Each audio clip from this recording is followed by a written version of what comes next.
तिलकुटा चौथ की कथा।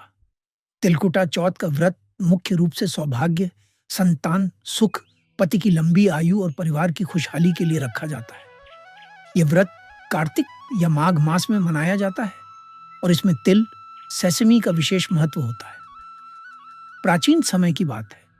एक गांव में धर्मपाल नाम का एक गरीब लेकिन अत्यंत धार्मिक ब्राह्मण रहता था।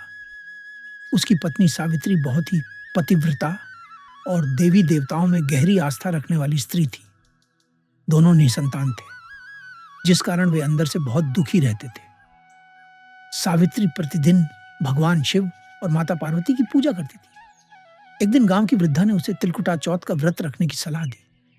वृद्धा ने कहा, बेटी, ये व्रत तो पूरी श्रद्धा से किया जाए तो भगवान शीघ्र फल देते हैं।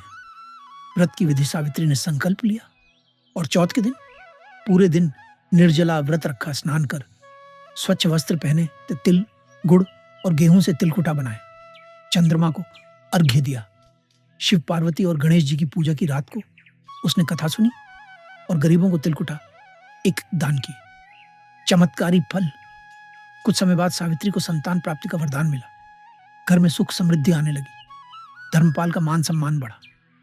गांव में यह बात फैल गई कि तिलकुटा चौथ का व्रत अत्यंत फलदायी है।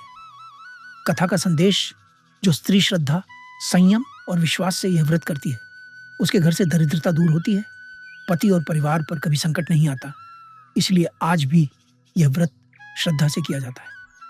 तो फिर जिसने भी यह कथा सुनी, भगवान शिव और पार्वती उनको मुख्य रूप से सौभाग्य, संतान सुख, पति की लंबी आयु और परिवार की खुशहाली दे।